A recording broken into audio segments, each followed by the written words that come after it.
తెలుగు వారి number 1 choice Telugu matrimony.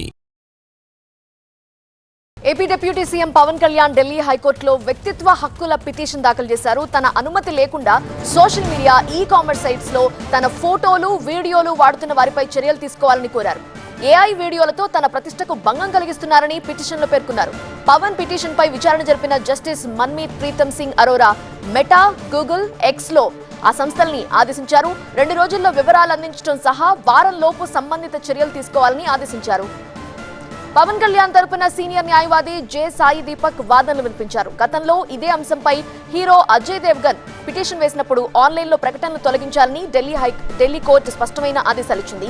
కానీ వాటిని ఇప్పటికీ డిలీట్ చేయలేదని కోర్టు దృష్టికి తీసుకెళ్లారు న్యాయవాది సాయి దీపక్. దీంతో పవన్ కళ్యాణ్ హక్కుల ఉల్లంఘన సంబంధించి యూఆర్ఎల్లను మధ్యవర్తులకు సమర్పించాలని సూచించింది ఢిల్లీ హైకోర్టు.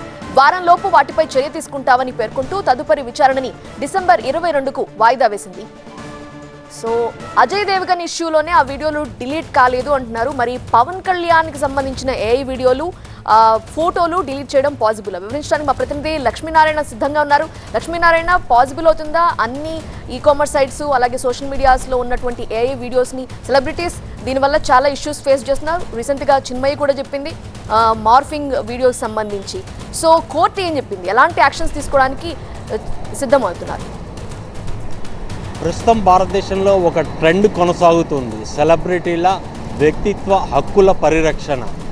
ఇది బాలీవుడ్ నుండి ఇప్పుడు టాలీవుడ్కి కూడా చేరింది. ఇది మొదటగా ఐశ్వర్య రాయ్, అభిషేక్ బచ్చన్ వాళ్ళ వ్యక్తిగత వీడియోలని డీప్ ఫేక్ చేస్తూ చాలా వాళ్ళ వ్యక్తిగత ప్రతిష్టకు భంగం కలిగిస్తున్నారంటూ మొదటగా ఢిల్లీ హైకోర్టును ఆశ్రయించారు. ఆ తర్వాత అక్షయ్ కుమార్, సల్మాన్ ఖాన్, అజయ్ దేవగన్, ఆశా భోంస్లే ఇలాంటి బాలీవుడ్ ప్రముఖులు అందరూ ఆశ్రయించారు. వాళ్లకు సంబంధించినంత వరకు వీళ్ళు కోరుకునేది ఒకటే, ఈ సోషల్ మీడియా ప్లాట్ఫామ్లతో పాటు ఈ-కామర్స్ సైట్లో వాళ్ళ వ్యక్తిగత ఫోటోలని, వ్యక్తిగత సమాచారాన్ని ఎక్కువగా వాడద్దని, అది కాకుండా డీప్ ఫేక్ వీడియోల ద్వారా వాయిస్ని కూడా మిక్స్ చేసి వాళ్ళ వ్యక్తిగత ప్రతిష్టకు ఇబ్బంది కలిగిస్తున్నారనే విధంగా వాళ్ళందరూ కోర్టులో పిటిషన్ వేయటం జరిగింది. వారికి అనుగుణంగా కొన్ని తీర్పులు రావడం జరిగింది. అయితే తాజాగా మన తెలుగు ఇండస్ట్రీకి సంబంధించి మొదటగా ఈ కేసు వేసిన వ్యక్తి నాగార్జున వేసిన పిటిషన్ వేసిన 48 గంటల్లో ఈ లింకులు ఇలాంటివన్నీ తొలగించాలని కోర్టు స్పష్టమైన ఆదేశాలు ఇచ్చింది. తర్వాతకి చిరంజీవి, ఎన్టీఆర్, నేడు తాజాగా సినీ నటుడు, ఆంధ్రప్రదేశ్ ఉప ముఖ్యమంత్రి పవన్ కళ్యాణ్ ఆ జాబితాలోకి చేరారు. అయితే వీళ్ళందరికీ కోరుకుండేది ఒకటే, వాళ్ళ వ్యక్తిగత స్వేచ్ఛని హరింపచేసే విధంగా సోషల్ మీడియా ప్లాట్ఫామ్స్ వ్యవహరిస్తున్నాయి. ఆ ప్లాట్ఫామ్స్కి ఒక చర్య తీసుకోవాలనేది.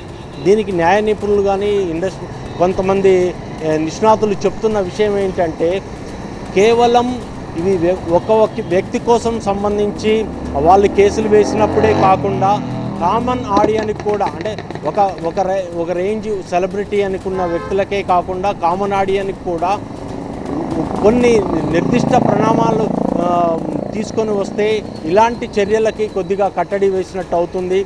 డీప్ ఫేక్ వీడియోలకి ఒక చట్టబద్ధత కల్పించాలి.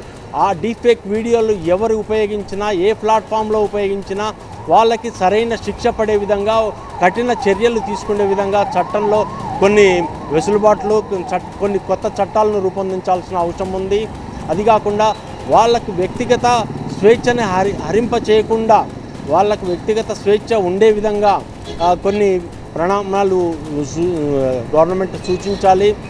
వీటికి అనుగుణంగా ఇలాంటి కొన్ని కార్యక్రమాలు, కొన్ని చట్టాలు తీసుకొని వస్తే తప్ప వీటికి ఎక్కడా అంతు ఉండదు. వీటికి ఒక రకమైన కట్టడి చేయడానికి అవకాశం ఉంటుంది. అలాగే ఈ సోషల్ ప్లాట్ఫామ్స్ కూడా వీటిని ఎలా నియంత్రించాలి అనేది కూడా ఒక నిర్దిష్ట ప్రణాళిక ఒకటి ఉండాలి. దానికి అనుగుణంగా ప్రభుత్వం చర్యలు తీసుకుంటే ఇలాంటి వాటిలో ఫ్యూచర్లో ఎలాంటి ఇబ్బందులు ఉండకుండా ఉంటుంది అనేది చెప్తున్న వాదన. Right Lakshminarayana, thank you for joining. Telugu వారి నంబర్ 1 చాయిస్ తెలుగు మ్యాట్రిమోనీ.